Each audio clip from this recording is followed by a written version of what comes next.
Stages are fundamentally broken in the One Piece card game. While yes, power creep has definitely made some really absurd effects and events, stages have always fundamentally been broken from the beginning of the game, and we're just starting to see the new iteration of some broken and extremely problematic stages. In this video, I want to talk about what makes a stage fundamentally problematic for the One Piece card game, some examples of good stages that exist within the game, and maybe some solutions of how to improve this going forward. But before we go a little bit further, let me tell you very quickly about my sponsor so you don't jump ahead. SleeveChief. SleeveChief always has the best deck boxes on the market, and I just wanted to show this one because it's one that actually was restocked a couple of weeks ago and still hasn't sold out. And I think that's probably because people just don't know that this was restocked, because this one, the first time around, instantly sold out. This adorable yet legally distinct deck box of chicken nuggets has so much space in it that you can add in your entire deck. You can add a ton of extra cards to be able to switch between your decks seamlessly, as well as a place to put your dice. It also even comes with dice. It's the perfect SleeveChief deck box that can also fit in your SleeveChief sleeves and your SleeveChief leader loaders, just to have the full suite of some of the best products on the market. Make sure to check out SleeveChief in my link in the description below and use code KAI5 at checkout for a small discount while also helping me out. Thank you very much for SleeveChief for sponsoring this video, and let's get back into the video. First, before we talk about what makes a good stage or a bad stage, let's talk about what makes a stage in general. What is the benefit versus the cost of a stage? Almost every single card in the One Piece card game has a first initial cost when you play down that card. Whether it's an event or a character, you're going to have to pay an initial cost that's designated by the top left-hand corner. As with any card, when you pay the cost to play down that card, you now lose one card from your hand, as that card now goes onto the board. This is drawback number one. Additionally, like event cards, this card innately doesn't have any counter on it as well, like some characters may have. Therefore, meaning that if you overdraw this stage card, you're also going to have some problems as well, because it's going to get stuck in your hand. Therein lies problem number two. However, the benefit that you gain in return is going to be a small, subtle, and most of the time repeatable extra effect that you can get every single turn. These effects can be very subtle, giving something like 1000 power, or can be much more noticeable by giving one rested dong every single turn when you rest that stage card. So stages have the standard hand costs and dong costs that any other card tends to have in the One Piece card game, that gives you basically an extra small effect, which is akin to a extra leader effect in some ways, because it's an additional repeatable effect that you gain every single turn. Now, while this alone is going to be fine, generally most stages are not going to be that powerful, because stages innately are very difficult to interact with. One of the biggest things that stages have going for them is that they go to the stage area and not the character area, which means that it's very difficult to actually get rid of unless you have something specifically, like for example, Tempest Kick Sky Slicer. So the reason why I say that stages are fundamentally broken in the One Piece card game is not because of the balance between these pros and cons, it's specifically because of one of these pros. In essence, the difference in power between having or missing certain stages is just much too volatile in the One Piece card game, to the point that some decks just don't function the same unless they find their stage. Herein lies the issue, where if you have to balance around a card having the stage, then therefore them not having the stage is miserable. But if you balance around them not having the stage, then having that stage becomes a little bit too powerful, because that's just going to be an extra free bonus that that deck gets every single turn. Let's first look at some examples of earlier stages and what I would consider some well-designed stages and some poorly designed stages before we move on to some more recent examples. Now, stages have always existed in the One Piece card game. Even from the very first start deck ST01, we had a stage, the Thousand Sunny. This stage had a very simple effect. It was a 2-cost stage with the activate main effect to rest the stage and give one of your leaders or characters plus 1000 power. This came in the Red Luffy start deck that was generally supposed to be more aggro oriented, so just having a free way to gain a little bit of power every turn seemed to be like a nice benefit. Now, did people actually play this card? No. Your leader effect was basically this, but better, because it attached Dong, which could activate certain effects like the 3-cost Robin or the 5-cost Luffy. If this stage just had the effect of attaching a Dong instead of giving a character plus 1000 power, then it would have been a little bit better. But this was the beginning of stages in the One Piece card game. But next, we had the Animal Kingdom Pirates start deck, where we had the 3-cost Onigashima. This card was always a problem from the start of the game, because it was a 3 dong ramp tool, where if you were to rest the stage, you would get 1 dong rested for free, meaning that if you were to play this down on the 3 dong turn as fast as you possibly could within the game, the next turn you would have 6 dong. The turn after that, you'd have 9 dong. So in just 2 turns of having or not having the stage, you are now at 9 dong or 7 dong, which is a significant difference even back in the day, because on 6 or 7 dong, you could only play down something like the 6 or 7 cost king, whereas on 9 dong, you can suddenly play down some bigger cards like the 9 cost Kaido. Purple Kaido back in OP01 was actually one of the best decks in a lot of people's eyes, but was held back by the fact that you needed to find this stage or else your game plan was completely finished. If you could find this stage on curve on the first or second turn to be able to play out on that 3 or 4 dong turn, then most of your problems were solved. But the second that you weren't able to find that, now suddenly you can't play that 6 cost king on 6, you can't play that 9 cost Kaido on 9, and there's so many more things that end up happening just due to the fact that you don't have that free dong, because the deck presumes that you will have that free dong every single turn. Where the Thousand Sunny gives you a slightly nice bonus of giving you plus 1000 power, the Onigashima is absolutely necessary to making Purple Kaido as a deck function, and that's why this card was fundamentally problematic even in the early days of the game. Moving through history a little bit, in OB02, a very infamous stage was printed, Moby Dick. This card was a 2-cost stage which, when you were at 1 or less life cards, all of your Whitebeard Pirate type characters, as well as your leader if it was named Newgate, would gain plus 2000 power during your turn.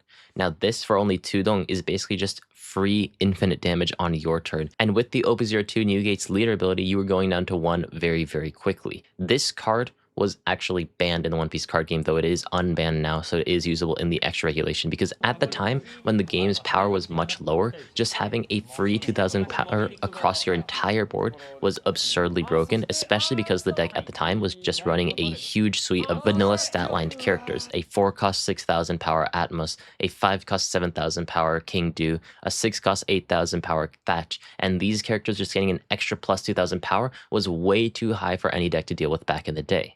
However, while this card was banned for being too broken, I think fundamentally the design of this stage was not bad. The issue with Onigashima is that if you can't find this card on the first or second turn, then you're in a abysmal spot for the rest of the game. Moby Dick, on the other hand, this effect actually only comes into effect from that 9 or 10 dong turn where you're going first or second. So even if you couldn't find this card on that first turn, though you still preferably did want to, you weren't in a terrible spot because you'd still play out your vanilla cards, your Atmos, your King Do, your Thatch, and that would be enough to play out the game, and hopefully you can find a time in to weave in that stage, or if you're lucky, maybe you'll trigger it out. The trigger was problematic though. I won't talk about that. But still, design-wise, this stage made a lot of sense. It was a lingering effect on the board that only came into fruition later on in the game, meaning that you weren't actually punished or rewarded for getting this out early on, like something like the Onigashima had. So because this card costed 2, you did want to get it out in the early turn so you don't have to waste that dong later on, because 2 is not really a light cost by any means. But what I'm basically trying to say here is that the effect was not really going to change your game if you were to have it or not in the early game. The reason why this card was banned was because just pure power was so good back in the day when there weren't that many good effects, and so therefore just getting a plus 2000 across your entire board was a little bit too strong. In the same vein of well-designed stages, I actually want to talk about one of my favorite leaders, Blue Black Rebecca, and her usage of the Corrida Coliseum. This card was a 1-cost stage which allowed your Dressrosa type characters to attack into the opponent's characters on the turn that they were played. Basically just a stage that gave your characters character rush if you were playing a Dressrosa leader. Basically, for any stage, because it's a lingering effect that you're going to want to activate every single time that you have the ability to, you will want to play these cards out in the early game. But the reason why I think that a card like Moby Dick or Corrida Coliseum are not fundamentally bad designs and actually good examples of stages is because they're not cards that are required to have in the early game to make your game start. Blue Black Rebecca is fundamentally one of the most control-y decks that's ever existed in the One Piece card game. You draw 1 card per turn, but with your leader effect, you can rest 1 more dong and search top 2 cards for another Dressrosa type card, effectively letting you draw 2 cards per turn. And in a game where vanilla cards were still extremely powerful, Rebecca's leader effect was exceptionally powerful. The reason why Corrida Coliseum wasn't as important in the early game was because this control deck really only needed this Corrida Coliseum for the 7-cost Luffy.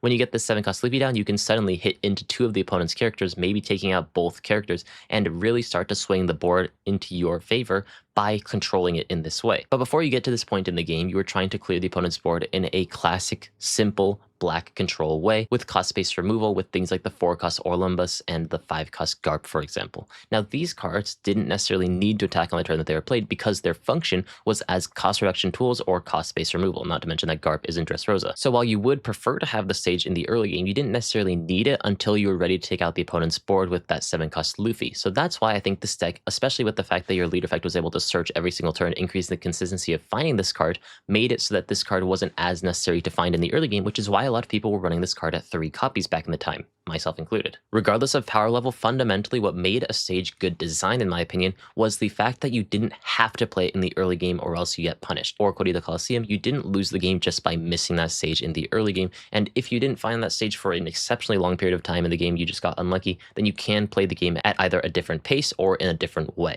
Now, up until this point, I don't think that we've had the perfect stage printed because all of these cards, you still do prefer to have them in the early game. You will have a significant power boost if you you can find them in the early game. Let's talk about a stage that's somewhere in the middle with the Searcher stages. Now, there are 4 stages like this that are simply a 1-cost stage which lets you trash 1 card and search the top 3 for a specific type. We have Impel Down, we have the Revolutionary Army HQ, we have Germa Kingdom, as well as Full of Lead from OP09.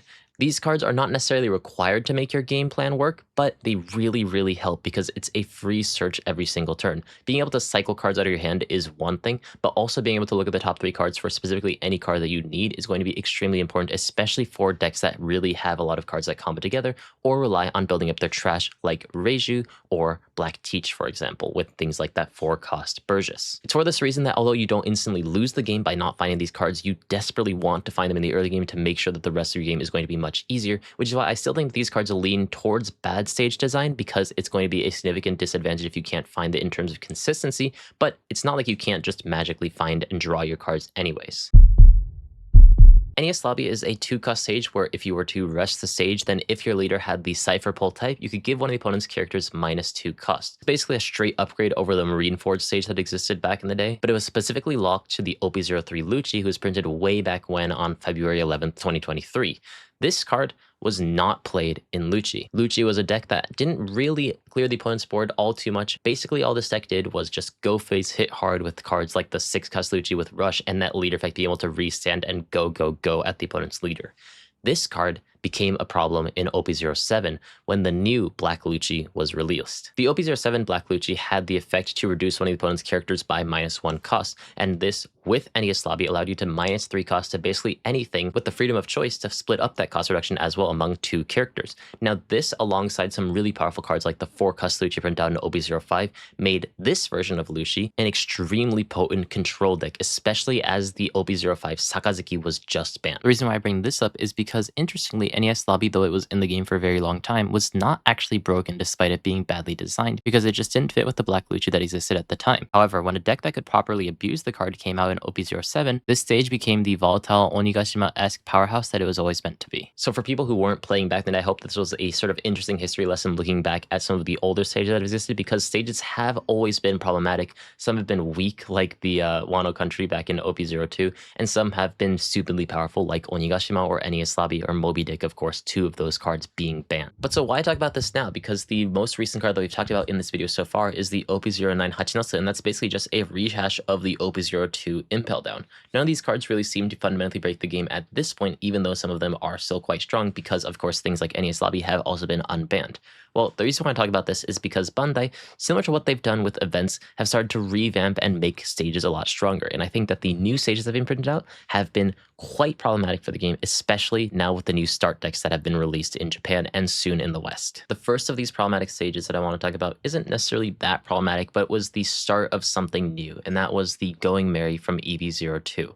This card was using Green Purple Luffy, but importantly, it had an on-play effect to redraw 1 card. Now, we have seen some card neutral stages back in the day, specifically Upper Yard back in OP05, but I believe this is the first stage that we ever had that not only replaces itself in hand being card neutral, but also has a lingering repeatable effect. Now, this effect gives one of your characters +2 cost if you have less than or equal dong than the opponent's. This was just a simple anti-removal tool because at the time, with Black Lucci, as we mentioned, being extremely powerful, this sort of cost increase was really nice to keep your characters a little bit more healthy in this matchup. Funnily enough, that matchup was still quite bad for Green Purple Luffy, but that's neither here nor there for this video. So this Going Merry card, they knew that they were pushing something new because they even made it a rare despite the effect being somewhat underwhelming. It just draws 1 card and it just gives one of your characters +2 cost. It's nothing that crazy, but in Green Purple Luffy, who is trying to have as much consistency as possible, just having that 1 extra draw was quite nice for this deck because it was just a free cycle effectively in this deck, while also having the added benefit of making your characters slightly out of range of things like Electrical Luna, or making things a little bit more awkward for black removal decks. And if stages stayed at this power level, and I think I would be fine with them. They're a repeatable effect that doesn't have a significant advantage in the game, that also has a nice bonus when it's played, being card neutral, which is one of the issues that stages had in the past. Another good example of a stage was Coffin Boat, which was a card which, if your leader was Dracula Mihawk, you draw 1 card, and at the end of your turn, you restand 1 dong. It was a very simple effect, but with Mihawk specifically, because you didn't have to rest the stage for any sort of additional effect, you could use your leader effect and rest that stage. So therefore, this stage, interestingly, had more than what the card actually says on it. Yes, it's card neutral when it's played. Yes, it gives you back 1 dong at the end of your turn, but also you can rest that stage with your leader effect and gain 3 dong back. This was actually very powerful, but similar to how we talked about with Onigashima and the other examples of good stages, this card didn't actually break the game if you were to find it or not. It was a nice bonus when it was played, being completely card neutral, and you can use your lead effect to rest it for 3 extra dong, but you weren't screwed if you didn't find it because you could just rest a 1-cost character instead, or even rest 1 dong card to get back 3 dong cards. The leader was very versatile, and so while this card was very, very nice in this deck, it didn't necessarily break the deck if you did or didn't have it. So I think that this was just a very nicely designed stage, especially when you consider the leader effect. Honestly, if stages stayed at this power level, I would never make this video. But the reason that I'm here is because something broke in OP16. But before we talk about all of that, let's first reflect on the merits and demerits that I talked about at the beginning of this video in context of things like Coffin Boat. The merit of having a bonus leader effect as well as being uninteractable is generally unchanged because that's just the nature of stages. In the context of Coffin Boat, you now have an extra dong at the end of your turn while also being able to use your leader effect on that card as well, giving you 3 extra dong. This is a subtle but beneficial upside that the deck gets because you run this card. Uninteractability, on the other hand, that still hasn't really changed. Looking at the downside though, there's hand cost, dong cost, and volatility. Hand cost is basically eradicated because the card is hand neutral, being able to draw 1 card on play. The effect on Coffin Boat is not strong enough to justify playing it if you're actually going down in hand size. So by making the stage card neutral, they've adjusted the power budget, where before you need to just make the card stronger to therefore justify playing it even though your hand is going down by 1. By giving you 1 extra card when it's played, the actual upside that you get from the stage, the actual effect of the stage at the end of the turn or with your leader effect, doesn't need to be that much more powerful because the upfront cost is a lot lower. Similar to this, the dong cost of the card. It is only a 1 dong card, meaning that it's the cheapest stage that we have ever seen in the game because there are no 0-cost stages in the game currently. Then lastly, there's volatility. Is there a significant difference between having and not having this card in the early game? And the answer for Mihawk is no. One of the major upsides of having the stage in Mihawk is that you now have a target to rest for your leader effect. However, even if you don't have that stage, you can just rest another character or your dong card or even your leader for that effect, making it so that Coffin Boat has a noticeable, tangible difference, but not one that's significant enough to change the game depending on whether or not you find the card in the early game. It's for this reason that I think that Coffin Boat is the best designed stage that's ever existed because of the way that it balances out the merits and demerits of a stage innately. Unless a leader is purposefully designed to be volatile, which generally means the leader's not going to be as powerful, these sorts of stages I think work the best. It gives you a simple benefit with 1 extra card draw. That extra card draw is actually quite significant because even though you're only looking at 1 card instead of like 5 for a search, for example, just being able to make your deck effectively smaller makes so that you have a higher chance of drawing into your key cards or your anchors. So really, I think that this sort of stage is perfect, and I really, really wish that stages stayed this way. And while I keep teasing these new stages, I'm sure that if I don't mention it, someone's going to tell me in the comments that I should have, and that is Imu's stages, the 1-cost Marijoa as well as the 7-cost Empty Throne. How do these stack up in terms of balance in terms of stages? The reason I haven't really talked about them in this video and why I have to kind of make a separate segment talking about them is because they don't function in the same way that a normal stage does. Imu's leader effect lets you choose one of these 2 stages to play immediately onto the board at the start of the game, assuming that you run both within your deck.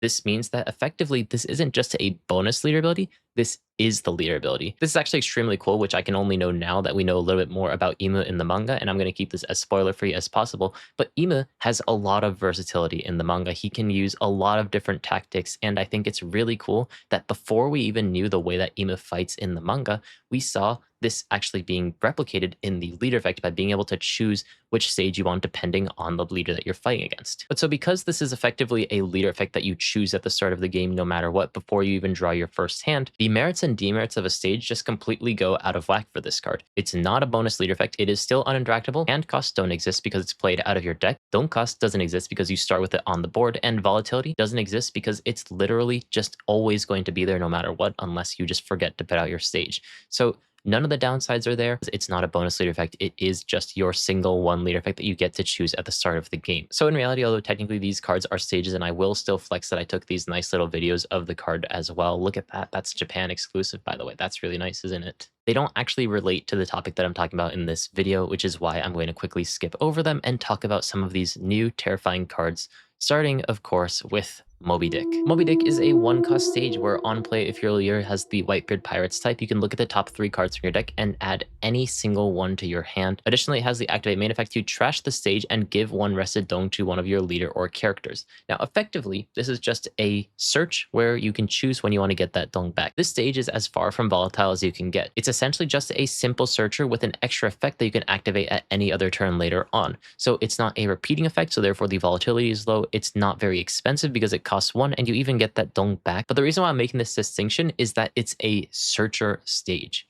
What's the reason of having a searcher stage when events exist? Why would you ever run something like this, the Whitebeard Pirates searcher event, when something like this now exists? I understand that power creep just exists now, so therefore you have to accept that these sorts of things are going to happen, or you're just going to have straight upgrades of things like Who's Who. But now that the precedent has been set that you can have stages with multiple effects on them, with one of the effects being a search, it now feels like it outclassed even the EB02, Merry-Go, or even, of course, Coffin Boat, which just draw one card on play, because now you just have a search, let alone something that can search anything in your deck, regardless of its typing. But still, I'm being a little bit hyperbolic because this is a video. This card isn't really all too problematic because it is effectively just two small effects. It's a small search and a small dull attachment, which can be very useful if you're using something like the 6-cost Vista in the OP16 Red Ace deck. It's a significant but small difference that doesn't actually hurt you or benefit you all too much whether or not you can find this card or not, but it's just a very powerful effect, meaning that you're always going to want to play it if you have the space for it, and of course if your leader is the Whitebeard Pirates type. Moving on to the next set, we had a new Marine Forward as well, in purple this time. This stage costs 1, and on play search the top 5 cards in your deck for a Navy type card, but this card had an activate main effect that was repeatable, unlike the new Moby Dick. This card, if you were to return 1 Dong to your Dong deck, you could just draw 1 card and trash 1. Once again, a relatively simple effect, and actually one that not many decks could really abuse,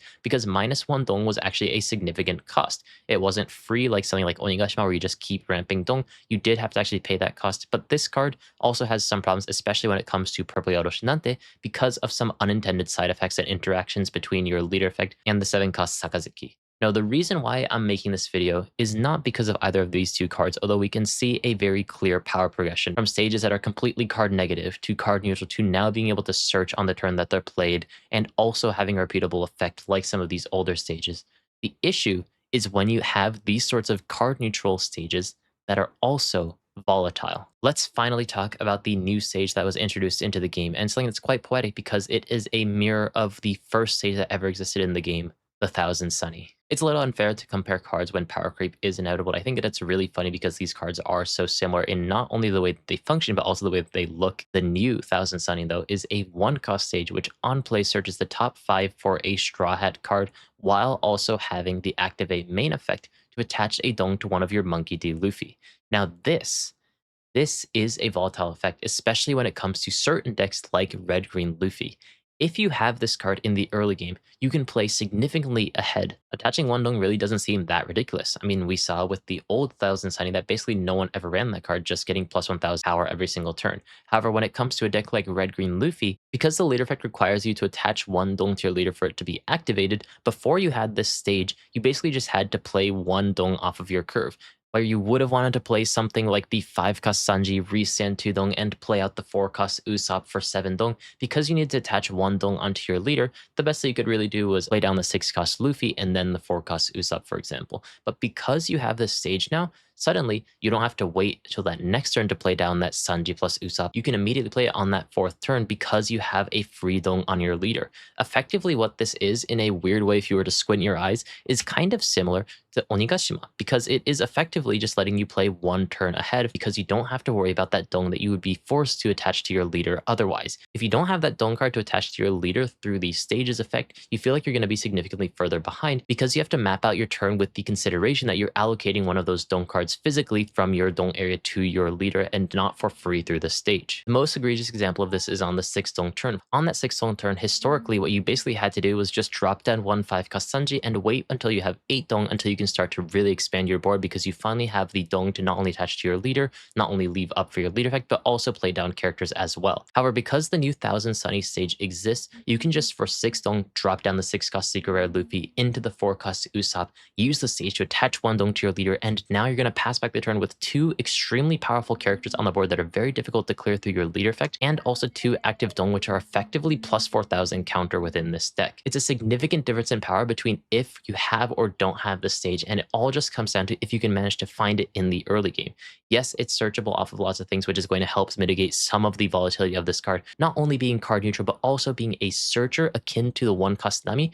Just feels like this card is completely overstated, and that's why I want to talk about it in this video. Stages have always had some issues. They're kind of wonky in some ways. Sometimes they're a little bit too strong, sometimes they're a little bit too weak, sometimes they're a little bit too expensive. But when there's volatile effects on the stage, it really comes down to the difference in power between when you draw or don't draw that stage, as we keep talking about time and time again within this video. When you have a powerful card neutral stage that effectively gets rid of all of the demerits of a stage, while importantly still being uninteractable, we have very few cards that can actually get rid of stages in the One Piece card game. It just makes it so that if you can manage to find that stage, if you can keep repeating that strong effect every single turn, whether it's gaining one extra dong every turn or attaching a dong to your leader, those effects stack up and make what I believe to be very unfun for the player when they don't find them, and very unfun for the opponent when they do find them. Now, I don't want this video to end with just me ranting about some of the new cards being powerful. I actually took down one of my older videos because I didn't really like the way that I was really going about my complaints about some of the games. I do think that stages were very well designed, but the recent trend of stages is just not really something that I agree with, which is why I made some examples of stages which I think that at least theoretically shouldn't be too problematic, but obviously there's going to be decks that can abuse them better than other ones. Now, I've thought of two stages that are just going to be generically good for a couple of colors, and one that's going to be a little bit more specific, actually specifically revamping and making the Onigashima a little bit better, at least in my eyes. Now, I have to be honest with you, I thought about this on the train while I was scripting this video, so they might really not be that good,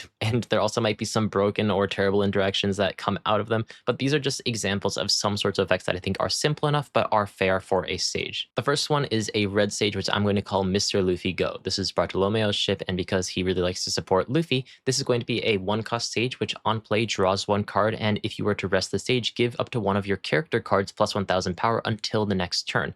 Now, red has a lot of power manipulation, but I think that one interesting niche that red could really play into more, similar to how black has played into it, is making your character stronger on the opponent's turn to make it a little bit harder to take back. This could be good for aggro decks, it could be good for control decks. If you have a red-green deck, maybe you make your 8-cost kid a bit stronger in extra, but I think it's a pretty generic effect that doesn't have a significant buff, but it could still be a little bit too strong just because it's uninteractable. At least it doesn't attach it though. The second stage I thought of was Amazon Lily, a one-cost blue stage which on play draws one card, and activate main, if you were to rest the stage, you can bottom deck one of your characters and draw one extra card. Now, being able to draw two cards off of a searcher is going to be very, very powerful. I'm sure that this is potentially broken in some decks, for example, but I think it's a simple enough effect with a powerful upside that isn't going to always be usable, and so therefore it's balanced in that way. It's not an effect that you can use every single turn like my Mr. Luffy Go, but it's an effect that you can get a lot of value out of if you don't run something like the 6-cost Joseph, for example. Honestly, it's much easier to design stages that cost 1 because you get rid of some of the upsides and downsides and just make it a lot more balanced. The issue is if you try to make more higher cost stages, because then you have a lot more volatility that you have to deal with because the stage needs to be stronger to justify the cost. Then of course there's going to be a couple more problems. But so I think if you want to make a higher cost stage good, we should probably take an idea out of Ima's handbook. And so I thought of the new 5-cost Onigashima. This card, if your leader has the Animal Kingdom Pirates type, is automatically played out onto the field at the start of the game, therefore getting rid of one of the volatile aspects of not being able to find it in the early game. But because it's going to be a consistent free Onigashima that you have if your leader has the Animal Kingdom Pirates type, the effect can't be as strong as the old Onigashima, and so therefore I just have it so that if you rest one dong, then you gain one dong rested, which is just going to be very nice over the longer course of the game, but a little bit heavier in cost when compared to Onigashima, especially in some of those later turns. Now, because this card is just on the board from the beginning of the game, that means you could use it on one dong, meaning that you go up to 4 on the next turn, and you have to decide, do you want to play down a 4-cost or do you want to rest one dong so that you can get one more dong, and then the turn after that, wow, what's this? I'm already at 7 dong. So I think that there's a couple of interesting things that you can do with this stage, being able to choose between if you need or don't need the stage, but the most important thing is that you get rid of the volatility of being able to find it in the early game, because it's going to consistently be there in the early game. You know, I also made it so that other decks can use it as well, but it does cost 5, so it can be a little bit expensive. You know, I'm just spitballing here, you know? But so while I'm not a game designer and these might actually not be that great examples, I think that they solve some of the problems that stages have with the One Piece card that I've covered in this video, and I hope that you agree. Maybe let me know if you hate what I said in this video, but if you watched up to this point, maybe you enjoyed it. So consider liking, subscribing the video. Specifically, if you subscribe, that helps me a lot when I'm talking to sponsors and whatnot. Just a little behind the scenes stuff. But I really appreciate you guys watching this video up until the end. It was a lot of fun to make, and I got the original idea when talking to my community Discord server, which you can join in the link in the description below. Regardless, if you have some more One Piece hot takes that you want to talk about, maybe talk to me in my community Discord server, which is the easiest place to contact me. Thank you so much for watching this video. Once again, make sure to like and subscribe, and I will see you guys next time on the next video, which is going to be the first gameplay video back from a long hiatus. I'll see you guys then. Bye-bye.